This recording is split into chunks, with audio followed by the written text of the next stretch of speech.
it was turning back to the origin, my origin, to our origin. And so I got on a train. It was called the Orient Express. Oh no, the real Orient Express? Oh Yes. my God. That's great. Okay. And I sat down in my Mhm. seat and I opened one of my early journals, and the writing of Mevlana Rumi was right there, speaking to me right away. The first message. Wow. It says, "When you get on a train, put your baggage down. You can't carry your baggage. Wow. Are going to be carried." And the message was absolutely clear.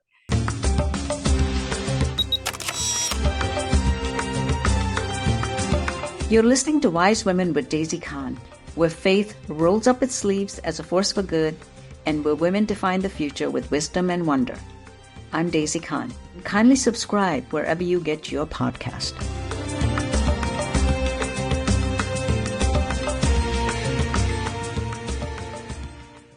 Welcome to a new series, The Muslim Women Project, where I feature 100 Muslim women of power and authority, shaping their destiny, community, and society at large. So today, I have invited a very special guest, somebody who knows a lot about the inner journey of slowly unveiling the self, the ego, and the heart.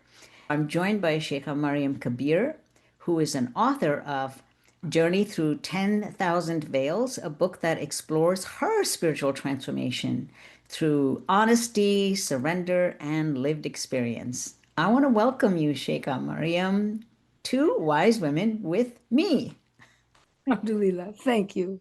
Okay, wonderful. Happy to be with you as always. Many people do not think of women in these spiritual roles, so we're going to unveil how that happened for you because you have a very unusual journey, which literally began in California. So let's get started with where you were born, what type of family it was, and what did you do as a child? I was born in Hollywood, and at the age of 5, I was being trained by well-known Hollywood folks, just learning how to present, how to speak, how to share with the audience. It started at the age of 5. At the age of 12, I was guided to a theater company where I played many roles, speaking to the people in the audience. My heart was so deeply moved by seeing the beauty in their eyes, in their face, in their hearts. And that was a training for me for later years in my life when I would be speaking to large groups of people. But it was never different than this experience as a child, as a young woman, sharing the grace of seeing the beauty in one another. What our beloved Sheikh Bawa said, that we must love all lives as our own. And that's what was happening to me from the time that I came into this world. My mother mentioned that she saw me smiling a great deal in the cradle, and she didn't know why. What was making me smile like that? And what I came to understand later in my journey is that I came to this world from another world. It's referred to as the world of souls. And in that world, we were all united. All the lovers of God were encircled by his grace and filled with his love. And he asked us, "Am I not your Lord?" And we all said, it happened to be in Arabic, Bala Shahidna, we bear witness, you are. And later on, people asked me, when did I convert to Islam? And I truly felt that I came into this world with the light of grace that became my practice of Islam. Mm. It also So, includes all the religions that I also practiced. It's guided from one holy assembly to another in my journey. so can you mention what kind of religion you were born in? Were you born in a religious family or what was the religious practice? Liberal. It's a liberal Jewish family. Hollywood Jewish family. Great. Okay. And my father would take us on trips from Hollywood to Palm Springs, where my grandfather had a hotel.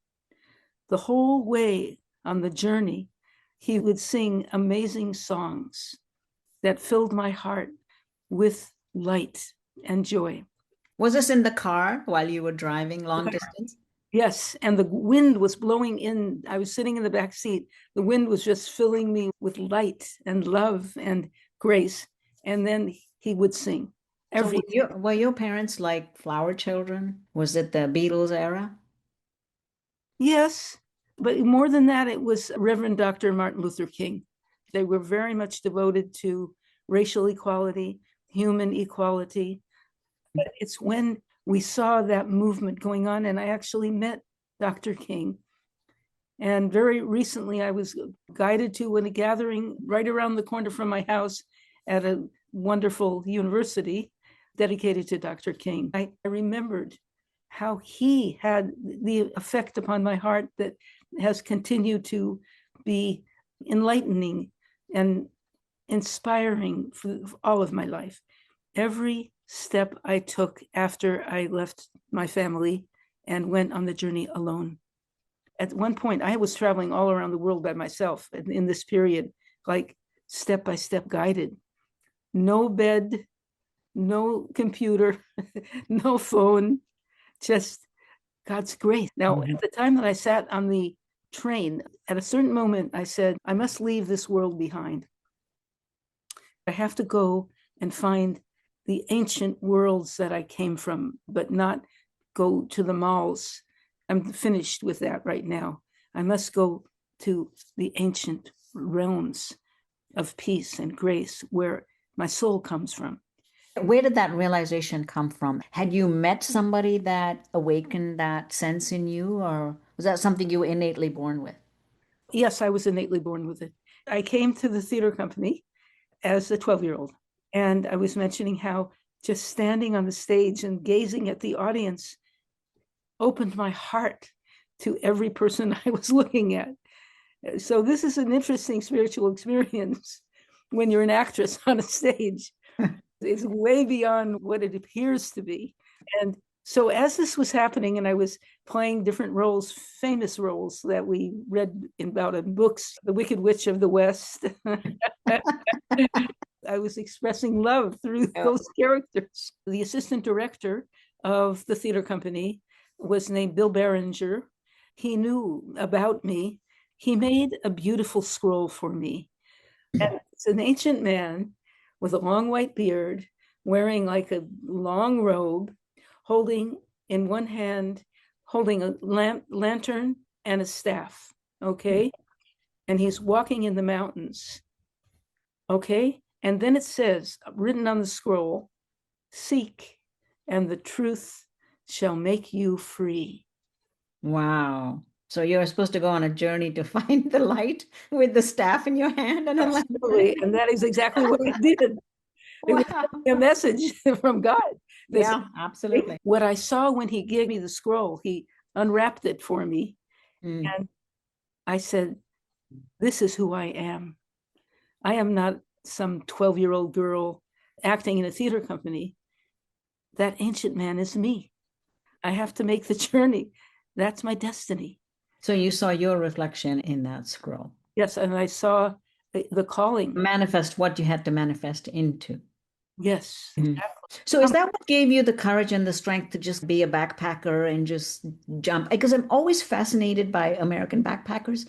I grew up in Kashmir, as you know, and we used to see these backpackers all the time, and we didn't understand how they just come with nothing on their back, and they're just like traveling and adventurous. What gave you the courage? Like, what was going to sail you through all this?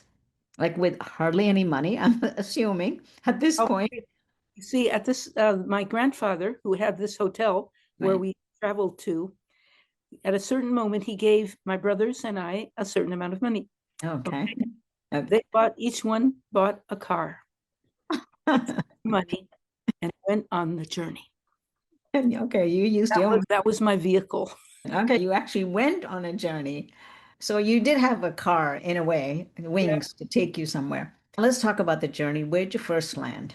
I came to Europe and I met with two people that we knew in Berkeley, Karl-Heinz Stockhausen and his beautiful companion, Mary Bauermeister. I went to their house. It was so filled with that same light. Mm. And Mary seemed to know about my journey. This is something that happened regularly. Yeah. She was telling me about different places I was going to. So she became your guide. Just at that moment, Mm. in that way, at that time. And she made some large books for me to write in and paint in. I took one of them with me on the journey and filled it up with all the messages that were given. I carried with me the book, the paints, a roll of parchment papers, and a sleeping bag, and two robes like this that I wear. And that's pretty much, that's it. Whatever I basically needed, maybe a pillow. Yeah. Then, oh, Sleeping bag. computer, no phone, nothing like that. Nothing. None of the trappings of the modern world. No, it was turning back to the origin, Mm. my origin, to our origin. And so I got on a train. It was called the Orient Express. Oh no, the real Orient Express? Yeah. That's great. And I sat down in my Mhm. seat and I opened my journals, and the writing of Mevlana Rumi was right there speaking to me. It says, when you get on a train, put your baggage down. You can't carry your baggage. The message was absolutely clear. Oh, that's such a huge message of detachment, right? Detach from everything so you become light, and the light itself Carried by the carries you further. So you got the second big message, let go of everything and you'll be taken. Spirit. In other words, it told me, and I understood this very well, that Mm. I was not determining where I was going. And I knew very well I have no information that's telling me to go but this. And this is also Mevlana Rumi, who I love Mm. deeply. He's Yeah. right there with me, talking to me. Put your baggage down. The way he speaks so beautifully. Now, at a certain point, when I was in India on the train, I didn't realize you had to pay for a second class ticket. So I was standing at the door and then I Mm. saw the people out there, the boys on buffalo backs. So all of throughout these earlier journeys, it is always filled with prayer in different languages, Mm. etc. And I was so different than anyone Mm. that it only helped me to resonate with the guidance that I was receiving and not to talk to anyone or like that. It wasn't about getting to know you. Mhm. It was about getting to know God Getting to know yourself. and yourself, getting to know your Lord and yourself together. In that deep period of time, I was always alone on the journey. And at a certain point, I got out. It was in Afghanistan, and there was like a smaller bus there inviting me to come in. And that's exactly what kept happening, is that any place I came, somebody was there waiting for me to come into the vehicle. And in this case, we were traveling, a small group of people, men, women, and children, total harmony. Mhm. This is what I experienced in most of my travels. I was in these countries before imperialism set its foot down, and Mm. so much peace. I felt so at home. And then I heard a sound. What was that sound? It sounded like a song. It was the call to prayer You hadn't heard it before. It was the first time you were hearing it. on the road. Yeah. And then, so it was so beautiful, the sound. And it turned out that every time we came to another time of the day, the adhan was sounded. Everybody got off the bus and carried their prayer mats in their arms, wrapped up like treasures in their arms. And everybody went out into the desert, laid them all out, and prayed together. This is all indigenous people living the life that they're accustomed to living, Yes. not today's Afghanistan, which has gotten so corrupted with everything that has happened there in the last 40 years with the war. Yeah. And you've said this to me. The women are not treated properly. What I felt there is everybody was together on this journey. We're all together on this journey. And that established within me the realization of the journey itself that brings us all into unity and is manifested through prayer. Instead of going to a very official mosque to begin with, we went out into the desert. It's pure nature. And that's where I learned that station of the journey to God. So the message was, every time you're on a journey, you keep hearing the call, and then you do your prayers. But of course, later on in my journey, I learned what it meant to do the prayers and how to do them. But this was a sign at the beginning. What was the next destination, which maybe another major lesson you learned? First of all, I would never left Afghanistan. My heart remained in that congregation. It stayed with me. And it was so pure and so natural, a very natural place in which to unite with our human family in praise of God. So in the next phase, I was going from one part of India to another, and mostly guided by children, where to go to the next place, etc. I had no clue. The children on the road. I would be sitting in various holy places, like where people were praying, and I would pray with them, but I would be waiting for the guidance of how to find the person I'm looking for. And at a certain point, I was guided into the mountains, where I met the teacher that I had in Berkeley, sitting in the Himalayas, Harish Johari. And he had a very close friend who was a natural doctor, and they were living in that beautiful land. And so I prayed and lived with them for a period of time. I needed to continue the journey. I didn't come there just to be a hippie in the hills, eating organically, but I accepted that as a blessing, and then I had to move on. At a certain point, I know that I was traveling in the Himalayan mountains, and I collapsed. I just went to sleep. I hadn't been eating, by the way, nor did I have a bed. Okay. And this is when you read about people on a journey, like sadhus or travelers on a really ancient journey, they don't have physical sustenance. It's another kind of sustenance. So at this point, I went to sleep on that mountain, and it was very peaceful. I met a doctor in the hospital who said I probably should stay there for about a month. The illness is just a part of the learning of the journey. What I learned most recently, you must die before death. You have little experience of this in one place or another, and you keep surrendering. So in any case, I was then in this beautiful gathering place of the Guru. Now that's where Ramdas, Bhagavan Das, Krishna Das, all that group would be coming.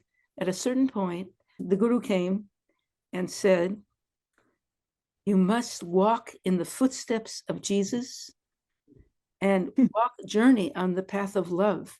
Future travels led me directly to monasteries in Europe. I was traveling on the train, not knowing really where I was going, but the train stopped in Amsterdam, and the message is, get off the train now.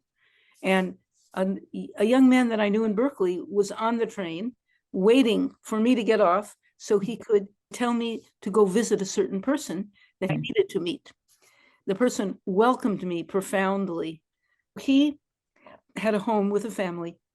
And then I became aware, while I was staying there, of a monastery in Belgium that was welcoming people to a very mystical experience about the life of Jesus. And I got moving, and I took a train to wherever I had to go. And I came to a certain house there and knocked on the door, and that lady welcomed me deeply. She guided me, actually, to a monastery where women were living together as a part of this bigger monastery. And things that the Guru had told me were all manifesting now here. He told you to go find Jesus, and here you are in a monastery. On that first night that I was there, I had a dream that very mystical things were going to happen there, that I was going to be integrally connected with Jesus. But you didn't know Jesus because you grew up in a Jewish home, so you had no context of who Jesus was in the sense that not like a mentally, deep understanding. Yeah, just a spiritual. spiritually, yes. Yeah. And Yeah. my name is now Maryam. My son's name is Isa, and we have a very deep relationship with You Jesus. were born Maryam. Okay. And I wasn't born Maryam. Oh, I, you were not born Maryam. in Okay. reality, I was given that name on the mountain in France where I was baptized. And there was Okay. a great big fire there that the Mother Superior made. An ancient man from Egypt baptized me in the snow of what's called Mont Blanc, the Mont White Blanc. Right. So we got baptized. And Mountain. where did you wind up? I was now back in America with my family. And I connected back again with Ram Dass and Krishna Das and the group with Trungpa Rinpoche. I got there and they're calling it cutting through spiritual materialism. It was the teaching. Yes, here's the point. Mm. What the teaching that I heard was, if you cut through spiritual materialism, it doesn't matter what you think you believe. The way that they were talking, you can have a relationship with anybody at any time as long as you cut through spiritual materialism. I didn't feel that was right for me. Now, someone was standing on the stage speaking to everyone, and his name is Jonathan Granoff or Ahmed Mohyeddin, standing there holding Bawa's book and teaching the people about Bawa's teachings. And that was what I was doing there, no doubt. No doubt. This is Baba Muhyiddin, who came from Sri Lanka and is a spiritual master who didn't speak English. I can't tell you how powerful it was when he did speak in whatever language. Mm. The transmission was occurring. It was Mm. coming right into our hearts. I just hitchhiked to where I felt I had to go. So I came to Lama Foundation, and there, standing in the garden, was a very tall, very noble person. He sees me coming in with this large book, and he's heading over to Jerusalem with a small group of people to write a book on Jerusalem. Mm. And he says, I should come. Hmm. Let's come. Okay. So in 2 weeks, we met on the Mount of Olives. We started working on this book, interviewing people, Jews, Christians, and Muslims, to searching for that thing that unites us all. The truth, the common truth, the eternal truth. And I was also led directly to the tomb of Abraham. Mm. And so this young man came to me and he says, aren't you Maryam from California? Mm. I said, yes, I am. He said, my grandfather is waiting for you. Okay. And so he said, come with me. But he came to live with us on the Mount of Olives for 1 week. And we traveled in a bus from Jerusalem to El Khalil, or the place of Abraham. Mm-hmm. As we traveled, there were just flowers blooming everywhere. It was so mystical. And then we came to the Mazar of Ibrahim, and I just felt prostrate completely, and eventually was lifted up. Here in the place of Abraham, Jews, Christians, and Muslims can all pray together. That's my introduction to the teaching of Ibrahim, the purpose of Ibrahim for humanity. Pure monotheism under one tent. That was his message. Yes, and it was the place where we were meeting was like a tent. That's this sacred place. Yeah. And Yeah. so I'm bowing, I'm completely collapsed in prayer, and then I'm pulled up.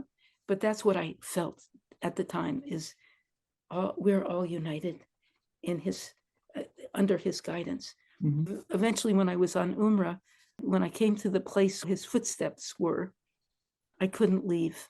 I had that connection again. But anyways, at this point, in 1 week, as I said, we traveled first to El Khalil, or Hebron, and then about 10 minutes away was the center of the Sheikh. It was the Zawiya, or the place of communion of the Sheikh. The Sheikh was 135 years old, Palestinian, and he was waiting for me, no doubt. We walked from up very high down into the center where the prayers were going on in the zikr. And as I went down, there were flowers on all the walls, planted. by the sheikh, who was blind and 135 years old, as another manifestation of the same grace, like flourishing grace. That's where I was guided.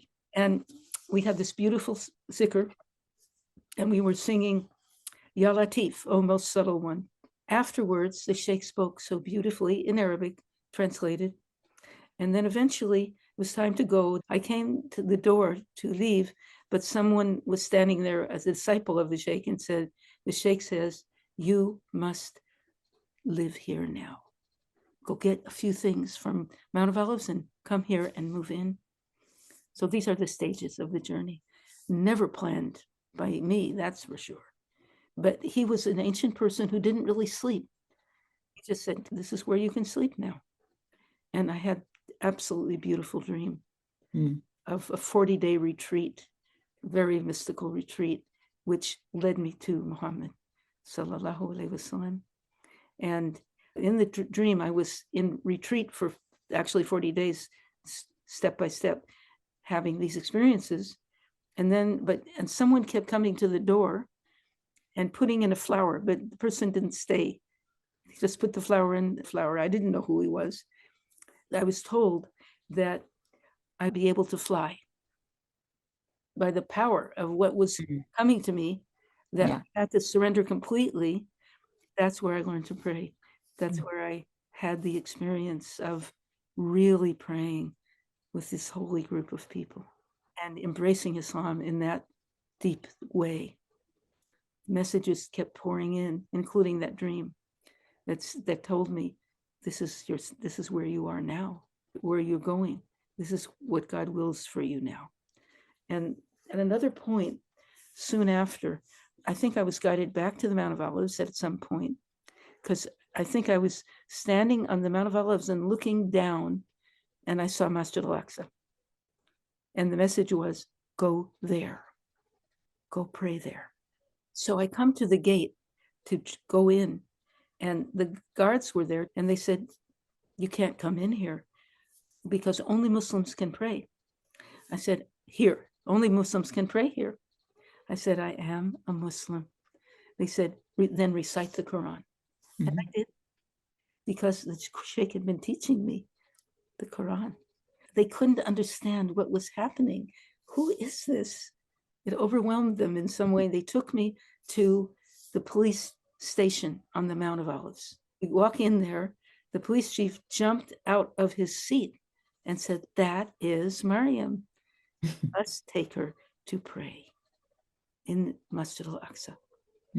And that's what happened. I entered that amazing place. And there was no people praying there. It wasn't a time of prayer, but the place was filled with light and grace and majesty and beauty. And I saw the prayer mat of the imam and went and prayed on it. This is all organic. I did not know. I wasn't told to do it. I was guided to do it by the grace that willed me to do it. Many years later, I realized that I've been praying in the place where the Holy Prophet had ascended from and had guided all the prophets to pray together, all of them. And there I was guided to that prayer mat. And then from there, I think at that moment, I asked for a child when I was praying. Amongst other things, I asked for a child that would worship and serve God. It was 50 years later that the child who I had given birth to and who the sheikh asked me about all the time ended up a couple of weeks ago in Jerusalem, guided right into Masjid al-Aqsa, like that. These are signs of God. Yeah. And so you eventually, after immersion into Islam and on the being literally on the spiritual path now, you received the ijazah, responsibility to serve and share. After getting all this training in mystically speaking, I had met people who knew that I must go to Sibawa, and I did. And then I eventually came to the fellowship, which is across the street from the house where I'm living now for the last 35 years. I was supposed to interview people as a kind of journalist to work on that book that we were working on. So I was almost like received like that as a person who comes and interviews him. But he looked at me and he knew exactly who I was. And that was not my role to play. The meeting was utterly profound. I'm supposed to be interviewing him, but that's not what he said. And he said that if we try to make the book about Jerusalem, put it in print or print it in a newspaper, we cannot achieve peace in that Jerusalem. And look and see how that is so. We can't make peace in that Jerusalem. He said, you must make peace in the Jerusalem in your heart. And then the bees will come to get the honey. That was a very profound message. That's how the teachings have flowed through me by his grace. That's what he told me to do. And he told me not to finish that book, just let it go and come with him to Sri Lanka to work on another book, which is called The Resonance of Allah, which is a very profound book. And I was guided right there. I was picked up at the airport by the translator I would be working with, Dr. Ganeshan, and brought right into the presence of the Sheikh. The next morning, I knew that I was Muslim, but I didn't see people formally praying. So here I am in front of him, and without speaking, my eyes went to his eyes to say, should I not pray now? I heard the adhan. Should I not pray? He said, absolutely, you must pray. And then he said, you go out here, they'll tell you which direction to turn, and the people will follow you. That's what happened. That the prayers came to life. And that's how Islam formally became a part of the community. At a certain point, I got my period. I couldn't do the formal prayer. And I looked and saw someone, one man praying, also one woman, but I saw the man praying, and I said to the Sheikh, shouldn't he be our imam now? That turned out to be the father of my son. Okay. And then but as Bawa wished and willed for us, he told us to teach people how to pray, teach people Arabic, etc. And then shortly thereafter, there became formal Islamic practice, and the mosque was built. And as of a few days, I just saw on the TV the whole video of the building of that mosque and of the community, and it's beautiful. But so that's what happened, is that Islam just came into fruition at that time in that way. And Muhammad Kabeer, who eventually was the father of my son, was the first imam. Then after that, he told us both, now you teach everybody how to pray. Not everybody. Bawa functioned on multi-levels of consciousness and awareness of each person and what they were ready to do and what was appropriate. And there are people listening right now that are trying to figure out, where do I begin my journey? You are a sheikha now for many people. I know that because people call you from all over the world. They seek your advice. But I'd like to first, for you to give advice to the younger people who may be seeking. Sure. Let me say that Bawa did not make me a sheikha, because he didn't make anybody a sheikha or sheikh. He did not do that. He transmitted this infinite ocean of grace to all of us. Now, after he left the world, what he said to us 2 weeks before he left the world, he said, I'm going to live in your hearts. That is what we have experienced deeply. It never ceases to be the way that we have experienced this. But I already was deeply affected, profoundly and utterly, by this transmission. And repeatedly, you must love all lives as your own. He said, precious jeweled lives. Now, this is what I'm saying to the people, is that everyone who is searching for that love, for that light, for the path that leads us to the source of light and love and divine grace, is in our hearts. Some people haven't discovered it yet. It's there. Now, when you look into the eyes of someone that is manifesting it, you can see yourself in the light in their eyes. as a mirror. I have found, because I've had a business for 45 years with handmade Kashmiri goods, my joyous, beautiful business. Okay, so I often have a booth set up in many different places around the country and the world. When people come into the booth, they feel that light. They tell me that. They, Yeah. like they say, "You're so beautiful." I said, "No, it's not me." I said, "You're looking into a mirror and seeing the beauty within yourself." Mm. That's the transmission. That is what we saw when we met him and how he trained us like that. More And that's what happened at the Prophet's time because all his companions were in such close proximity to him that they literally received the transmission directly from him. And look at how illuminated they all were, and look at how much the world changed because of their interaction with all their followers. So, definitely. so important to have a living sheikh, somebody who can guide you along the path. And so, what should people do? In this modern day when they have devices in their hands, where there's so many distractions, where can they go? Can they make the kind of journey that you did? The destiny, as defined by divine grace, is that the light, we mentioned how all the prophets were praying together, and the Holy Prophet Muhammad sallallahu alaihi wasallam was the imam for that beautiful assembly, that holy assembly.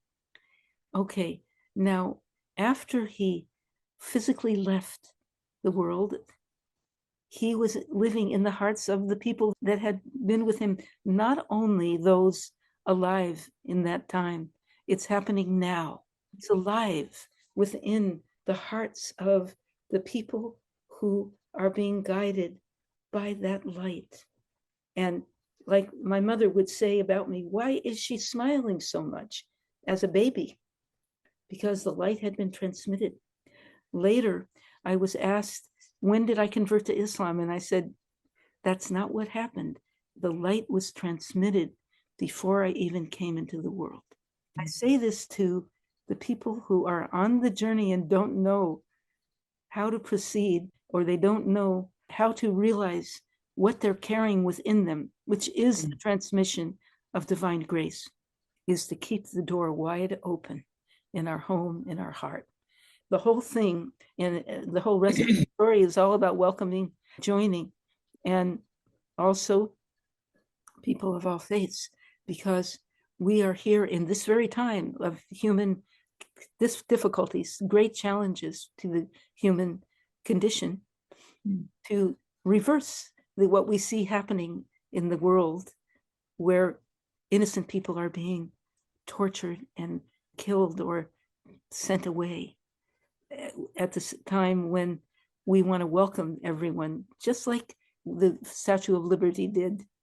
We're here to share, to open, but we want to commit ourselves to helping as many people as possible find their way on the holy journey.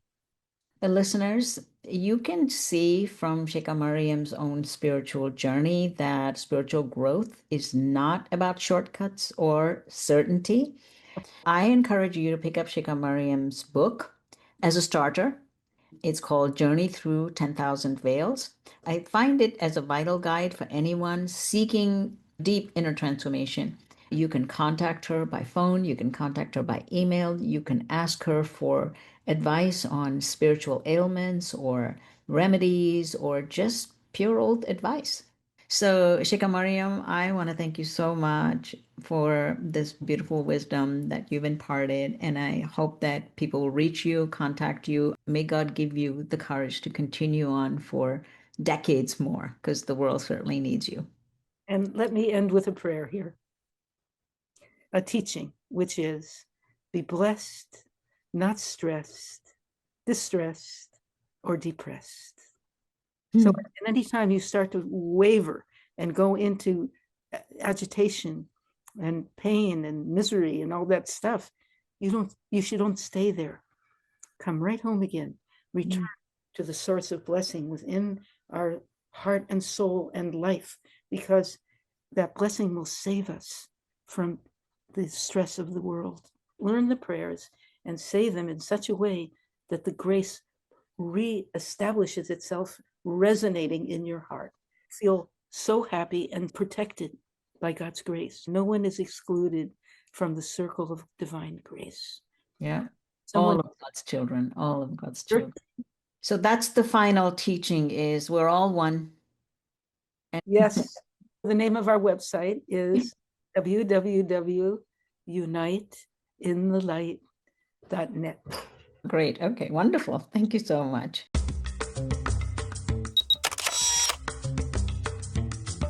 Thank you for joining me on Wise Women. If something stirred in you today, don't let it stop here. Share this episode with someone who needs it. Reflect on what resonated for you, and definitely plant one seed of change, however small. Remember, you do matter, and your actions have a ripple effect. But none of us can rise alone. To explore more resources and ways to get involved, do visit my website, daisycon.com. And don't forget to subscribe, rate, and leave a review, because every click is your way of amplifying this message to others. Wisdom isn't just heard, my friends, it's lived. So let's live it. Until next time, stay wise and stay rooted.